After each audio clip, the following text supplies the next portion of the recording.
এখন wall hanging কমোডের whole করার পূর্বে অবশ্যই ওয়াল হ্যাঙ্গিং কমোডের ফ্রেমটা লাগবে। আপনারা ওয়াল হ্যাঙ্গিং কমোডের হোল করার পূর্বে অবশ্যই ফ্রেমটা লাগবে। আর এই জিনিসগুলো যত সেফলি রাখা যায়, মানে এই জিনিসগুলো হলো কিন্তু টাইসের পর এগুলো প্রয়োজন হয়। হ্যাঁ, এই ফ্রেমটা এখন প্রয়োজন হবে, কিন্তু এই যে ভিতরে যে স্ক্রু দেখতে পাচ্ছেন, নাটগুলো দেখতে পাচ্ছেন, এগুলো সবই পরে ব্যবহার করা হবে। এখন কি কি ইনস্টল হবে? এখন ইনস্টল হবে হলো এই যে ফ্রেমগুলো। হ্যাঁ, তারপর এই যে পাইপগুলো দেখতে পাচ্ছেন, সেটের সাথে পাইপ, এগুলো কিন্তু আপনার অ্যাভেলেবেল পাওয়া যায় না, এগুলো আবার কোনোটা হারায় গেলে ইম্পোর্ট করে আনতে হয়। তো এইগুলো এখন ইনস্টল করে দেওয়া হবে।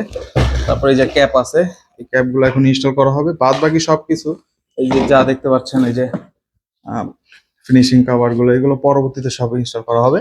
তো এইগুলো আমরা যত সেফলি রাখা যায়, যত সেফ জায়গায় রাখা যায়, তত আপনার এটা ভালো। আর এটা লাগানোর জন্য তো ম্যানুয়াল কাভার আছেই, এটা আসলে তেমন একটা প্রয়োজন পড়ে না।